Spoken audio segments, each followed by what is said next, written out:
Hi guys, hope you're well, and in this video I want to talk about how you can use collaboration to innovate and grow. So if you're looking for business advice, where do you turn? Choosing to pick up the latest book from a business leader or academic makes sense. But what if you want to really shake things up? How about exploring what some of today's leading comedians have to say about thinking outside of the box? Now, it might not seem obvious, but the skills and techniques of improvisational comedy can be readily applied to the business world. On stage without a script, a comedian has the ability to be innovative at a moment's notice and to think on their feet to solve urgent problems. If this sounds like the daily challenges of a business leader, you'd be absolutely spot on. Based on the experiences of the team at the Second City, the ensemble behind today's top comedic talents, I want to share with you some of the tips, strategies and insights into how you can nurture a collaborative organisation and even show how improv skills can contribute to a positive collaborative mindset. So, in a world where value is not just placed on things but also on ideas, collaboration has become the most important skill. Have you ever been stuck in a mind-numbing meeting feeling that time has slowed down to a crawl? Well, here's one explanation for this common experience. In general, people know very little about how to work well with others. That's because instead of being prepared for collaboration, we've been trained for a market share economy, in which value is placed on things and power is exercised over others. In this world, success can be measured in the assets one accrues, things like money, cars and houses.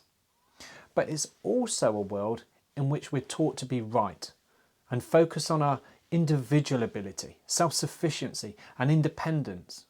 One in which a leader is someone who's comfortable saying, I'm right and you're wrong, whilst at the same time handling difference through eradication and control. On the other hand, in a Mindshare economy, wealth is based more on ideas and relationships than on transactions. For instance, if two people come up with an idea and talk about it, they'll both have other ideas. That means the more we share, the more everyone will know. This simple fact makes generating, developing and executing ideas with other people one of our most valuable abilities. So instead of trying to outdo your colleague, listen to their perspective and try to learn from them. But that doesn't mean doing away with the market share mentality. It simply means balancing it with mindshare mentality, so we can compete and collaborate while still striving towards a common goal. For instance, LinkedIn is in direct competition with headhunters, but also shares with them. As a result, the site knows what headhunters need and can better assist them in using the site to hire LinkedIn's users, a direct benefit to the company.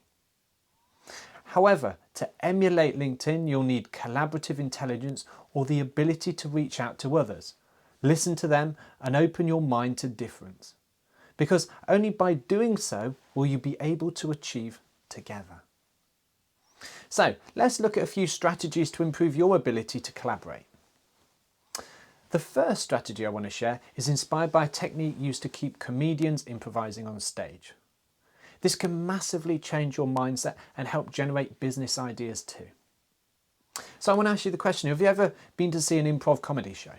Seemingly on-the-spot actors share hilariously creative and detailed stories. It's not magic, however comedians all use a particular essential tool that gives them a platform to explore a multitude of ideas. This simple strategy is called the yes and mindset. But how does it actually work?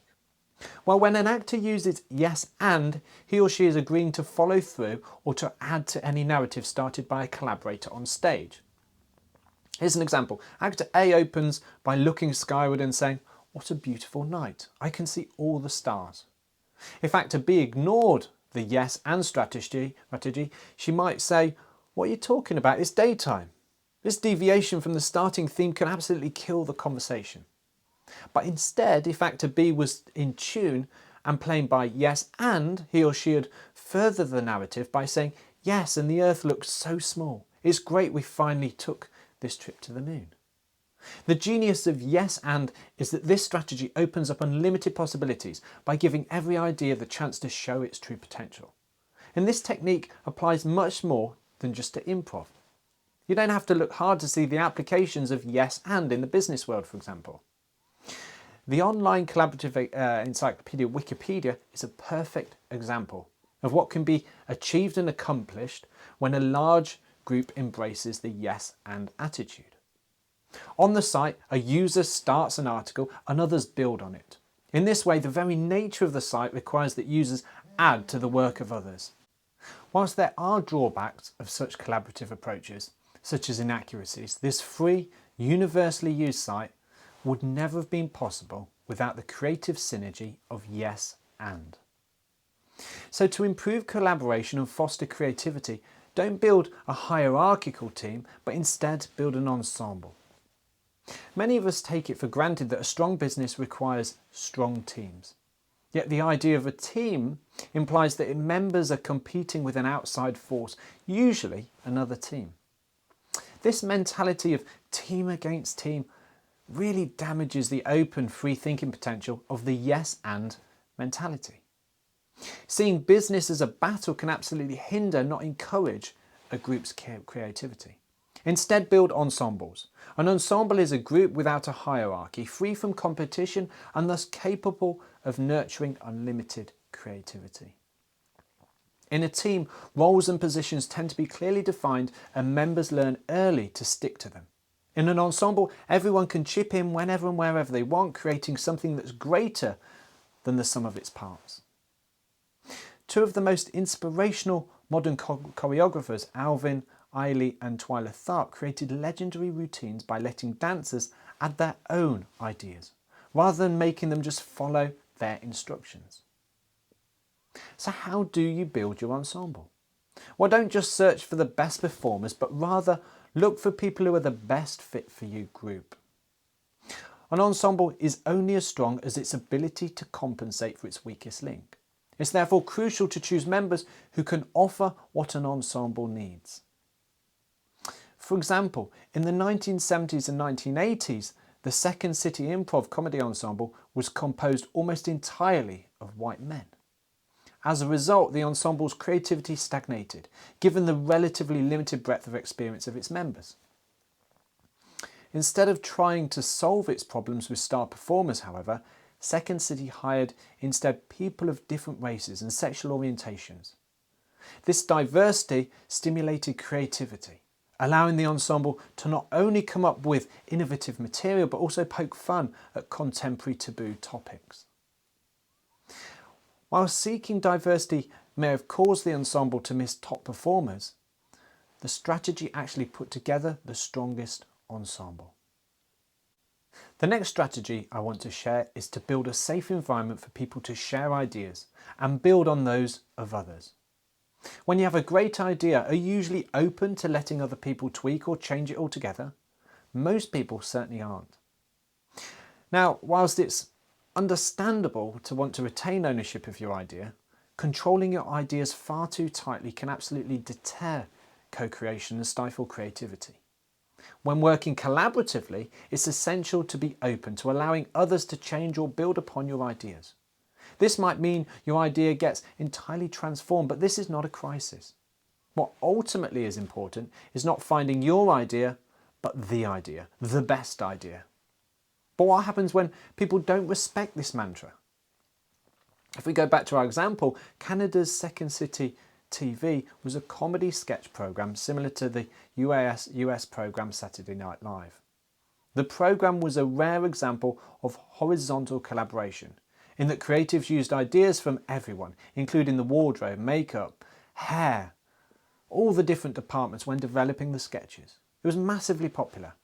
But when the US network NBC picked the show up in about 1981, it brought in new management more familiar with a top-down, traditional creative approach.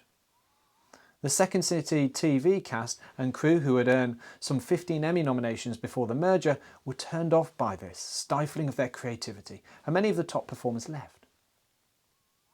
The key to creativity lies in a collaborative approach, one which is best described as everyone should bring a brick, so the group can build a cathedral. But collaboration doesn't come easy. One major roadblock to co-creation is fear.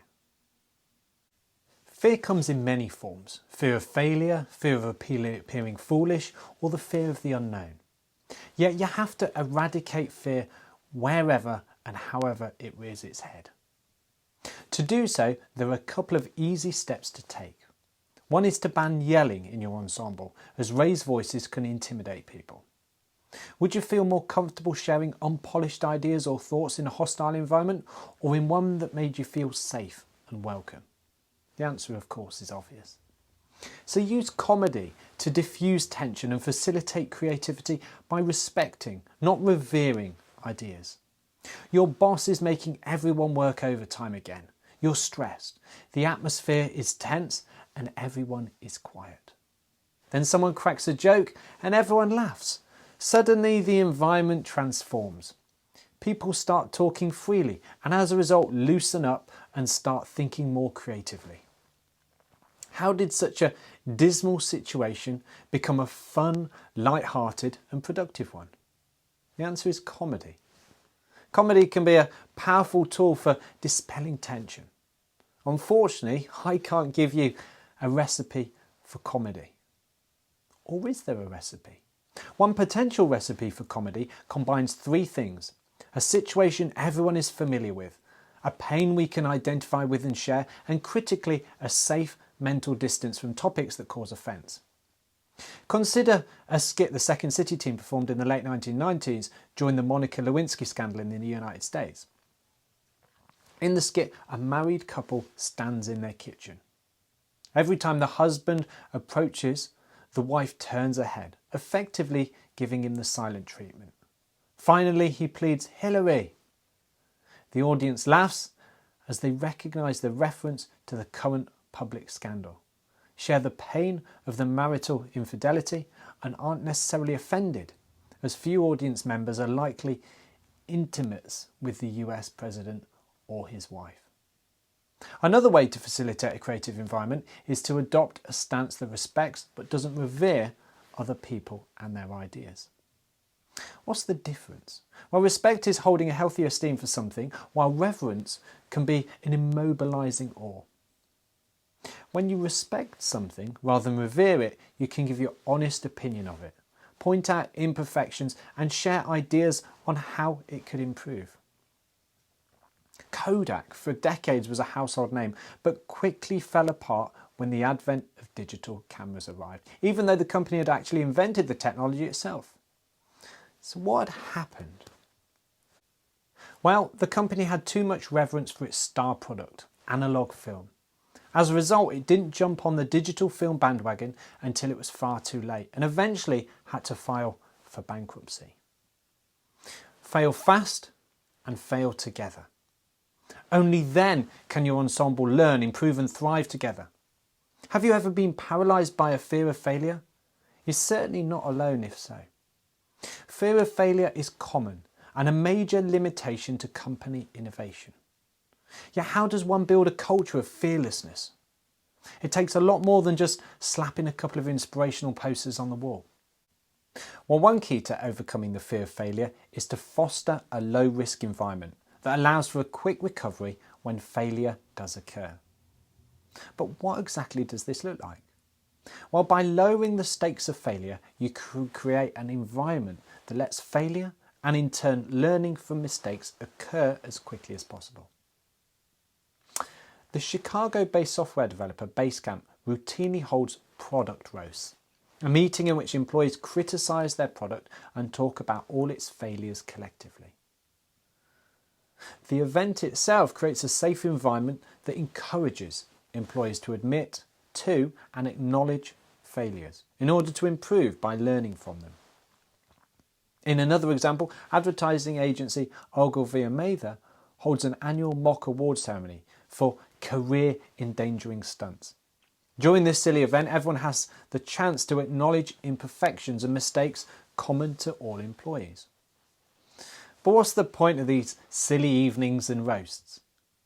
Well, disarming the scary face of failure quickly and with a joke lets people move on to solving problems while facilitating a healthy attitude toward risk that results in better overall morale. Better morale leads to more creativity as well. Another key is building an atmosphere of mutual trust that motivates people to take risks without making them feel individually responsible for their errors. In short, people should feel like if they fail, the entourage has their back. That is, they all fail together. Before a performance, the second city actors exchange hugs and words of encouragement. This simple gesture reminds each member that they're supported and reinforces the idea that the group both fails together and succeeds together. Inspire creativity by rotating leaders and giving your creative space during the creation process. What does an effective leader look like? Well, many of us may say that a leader needs to take charge, make decisions and give orders, right? While the entourage at the second city would beg to differ. Being a good leader is about understanding status instead of maintaining it. This means a good leader, knows that sometimes the most powerful thing he or she can do as a leader is to empower others to lead. To get the most out of each employee's expertise, it's important to let people in key positions be the spark that ignites new, potentially game-changing ideas.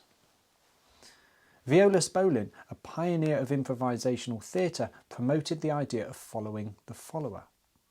This methodology lets any member of a group temporarily becomes a leader when the individual's expertise best applies to the new situation. So when a situation changes, presenting a new set of needs, so does the leader, offering, of course, a new set of skills.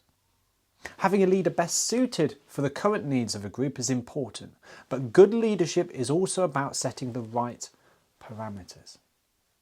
As a leader, you need to set reasonable timelines and provide the necessary resources to leave your creatives free to do their thing. So whilst it's good to touch base with your ensemble, it's essential to avoid intruding on their work before they're ready to share it.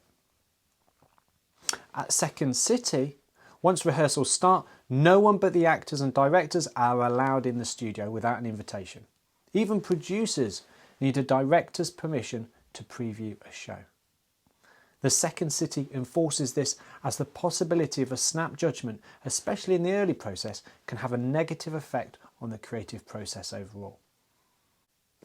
So when people know they are being judged, inhibitions set in and can prevent them from taking risks, which severely limits creativity. Master the essential art of listening, however, by focusing on words and gestures as the speaker, can change things as well. How well we listen can be the difference between running a successful business and a failing one. Every day we experience situations that require us to hear and respond to others, an impossible task for an individual lacking strong listening skills. But why is listening such an important skill? Simple. Most people don't do it. In fact, according to Forbes, a little survey they conducted, we get 85% of our knowledge from listening. We only comprehend 25% of what we hear. Furthermore, only 2% of professionals have any formal training in how to listen better. These statistics are even more shocking when we consider the costs of poor listening. Companies that don't listen to customers develop products that nobody asked for and for which there's no demand, like New Coke, Coca-Cola's infamous misadventure in revising the recipe of its flagship soda. Fortunately, there's good news for those of us who have problems with listening. Listening is like a muscle that can be strengthened if you change your habits and do the exercises. A common bad habit when trying to listen is to focus on a response, whilst totally missing out on what the other person is saying. One way to overcome this is to listen to understand. This means focusing solely on the other person's words instead of your response. Doing so keeps you in the present moment, drastically increasing your comprehension. The Second City once consulted an ad agency on the issue of client retention. To teach listening skills, the group had employees perform an exercise that required them to make eye contact, establishing a connection before speaking to a person. This helped ensure the other person was truly listening. In another exercise, an account executive spoke gibberish whilst her colleague was tasked with translating. By taking it into account all possible information, from her intonation to the way she was standing, her colleague was able to translate the nonsense into comprehensible speech. This clearly shows the power of truly listening. And by applying these new listening skills, the agency acquired new clients and had no trouble keeping them. So in summary, taking lessons from the world of improvisational theatre can help you build a creative, collaborative and fearless environment in which your business ensemble can succeed. It's as simple as applying the techniques of the yes and strategy, empowering those in key positions and ensuring that team members know that if they do fail, they all fail together. So my top tip for you is build your listening skills by not using the word I. Here's a great improv lesson that will help hone listening skills and partnership skills. Have your team or colleagues form pairs and start a conversation about any topic. The only rule, no one can use the word I. In doing so, each participant will better focus on the other, and in the process, both will improve their listening skills. I hope you've enjoyed the video. My name is Duncan Stevens, keynote speaker on influence, persuasion and collaboration, and I wish you every success in building your collaborative teams.